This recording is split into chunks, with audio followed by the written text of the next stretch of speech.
Stay black in America. Don't leave. Don't go anywhere. America is the #1 greatest economy in the world. Black folks living in America make up the 15th greatest economy in the world right now in 2023. One thing to speak about today is never for the love of basketball. I was involved in basketball for, most of my younger life. Played it almost every day from probably,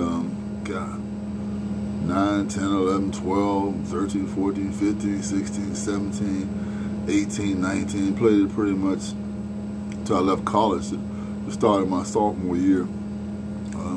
Sports, man, was something basketball, of course, inner city, pretty easy to do. Always can get a ball, can always get a one-on-one, always can shoot around, practice hoops. So pretty easy, inexpensive, cheap ball, use someone else's ball. Courts were available. Cheap game, so you can learn it really easy. It's like most poor parts of the world, people playing soccer. Cheap ball, field, grass, a cheap sport. It's not like golf or ice hockey or even baseball or other sports are going to cost a lot of money. It's pretty much a cheap sport. So inner city kids going gravitate toward that, which is probably better than later on in the 80s and 90s. People gravitated toward drugs and alcohol and things like that. So it was an experience. Pretty good at basketball on the court, batting it around. Pretty good, pretty good fun playing it. It was kind of a joyful kind of thing. Just got a little older though. Started playing at Leeds junior high school. When I was in 7th grade, when we had this drill where the person in the back of the line has to overtake the person in the front of the line. And I was in the back of the line, man. I'm gonna tell you, those people were running so fast in front that my wind was depleting from me in such a way that I don't think I could catch up in front of it. And I just kind of fell out and stopped. Coach told me, leave the court, and and I left. So leave the court. So a couple of days later, he came in and said, you want to get back on the team? And I said, yeah. And I think that was a turning point in my life. I think Coach then was the great Tony Upshur, excellent ball player himself and an excellent coach. And I said to myself, man, I look back years later and said that was a big turning point in my life. I got back involved in it and played all the way from 7th, 8th, and 9th, 10th, 11th, 12th, and of course in college for a year and a half before I left college. But again, it was never for the love of the game. I thought I was going to make some kind of money in it, like false hoop dreams by a lot of guys. I know in sports, what gave me, I had a lot of sprained muscles, a lot of sprained ligaments, a lot of ankle sprains, two in this foot, 3 in that foot. I mean, a lot of pain and suffering through athletics. So I think the most important thing that I gained from it was a work effort, how to be able to endure through pain and through suffering, how to be able to walk to school on crutches when I fractured my foot, walking home to school on crutches. So it kind of like brought a serious thing as far as that's concerned. But I think that my time would have been better spent on something else. But again, I don't regret it. I think if opposed a bunch of injuries didn't occur, some better decisions in schools happened where I was going to go. Better decisions by myself happened. I could have made it the best out of that situation. I'm saying any athlete today, whatever sport you're in, get a scholarship to college, focus on your academics first. Focus on academics, focus on a career, something that's going to make you money, and just pursue that just as passionately as you're pursuing your athletics. Don't let college be a fun, lollygag time for you. It could be for some people who are socially influent and have a bunch of money already, but for the average person, man, it should be a time of a great discipline and studying and focusing and preparing for your future. Because like the old coach used to say a long time with George Allen, your future is now. The future is now. So you get those scholarships in school, man. Practice, practice all your work, your studying, stay up on everything, and always focus on the next level. What do you want to be when you leave college? Make sure you focus on getting your degree. Don't major in something too difficult. If you can't, maintain your athletic scholarship and do what's there, and also, pass the courses. Major in something, man, kind of weak, because if you get that first degree, which would be free, then you can pay for the second one, and therefore come out with a master's eventually instead of just a BA. Boost you a little further in life, get a little more experience, get you a little more to put on an application when you're trying to get a job. But most of all, just get that degree. Guys who are not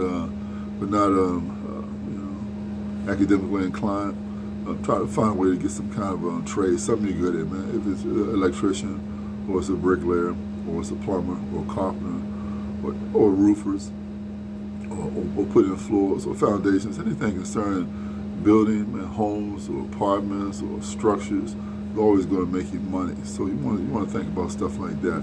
But don't get caught up in the hoop dreams or football dreams, all the dreams. They say that millions of guys graduate every year. There's such a small amount of pool that's going to make it to the pros in football or basketball. I'm talking about Black America, sports that we gear toward most. So use all those hard practice days and straining and get through injuries and things like that to prepare you in another way to make money in America, that you become successful. Because a lot of those guys who go to pros, they might last 2 or 3 years, and you find these guys broke. They don't know how to take care of their monies or pack monies or save monies, and they just tend to be broke. So it's almost like an enjoyment of time, and then it's gone, and you're broken. You're back, back at square one again. So my thing, never for the love of the game.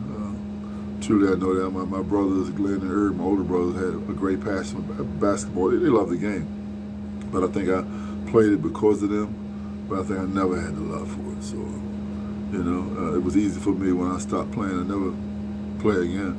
And during my time, never went played for a game. Never seen Kareem play in person. Never seen Jordan play in person. I had a chance to become a businessman, and in the 80s, 85, and I just spent my time focusing on my little corner grocery store that my father started in '67. I took over in 83 and still run to 2023 right now. That's the biggest thing in the world, man. Focus on an income that's going to constantly bring you money. Let me be able to raise your family upon. And, not have a hoop dream or a football dream or some dream is going to run into a dead end because there's so many talented people in all areas. And there's got to be a way to assess your talent with somebody else. You shouldn't be, you're not in a vacuum, you're not in a bubble. You can definitely see the talent around you and figure out which direction you're going to go to be successful in the world. Not be a loser, but be successful. Not be dependent upon people, but be dependable. Be someone with a job. And one thing I know about life that whenever there's a need in life, you make money. Whenever there's a problem, you make money. Problems make everybody money. So, like I say, real estate has made 75% of Americans wealthy. People got to have clothes to wear, food to eat. Services got to be provided. So, find that niche and you can find that you can excel. Put your same effort that you put into sports, put it into some other avenue, so that you can make money long term and take care of yourself and become successful in America, which means hopefully buying some real estate. Because again, 75% of Americans have become wealthier because of real estate. And try to diversify yourself, have maybe 1 or 2 streams, maybe 3 streams of income, so you're always making money. This is Black America I'm talking to. And disassociate with drugs, man. Stay as far away from those things as you can. They take down any ethnic of people. And of course, the black people living in America, you get any kind of thing that is always going to be less sympathy for you. Crime time, criminal, you're a criminal. It's fentanyl and all these other drugs that white people on now. It's a medical thing. When black people got on this crack and this heroin, they're the scum of the earth.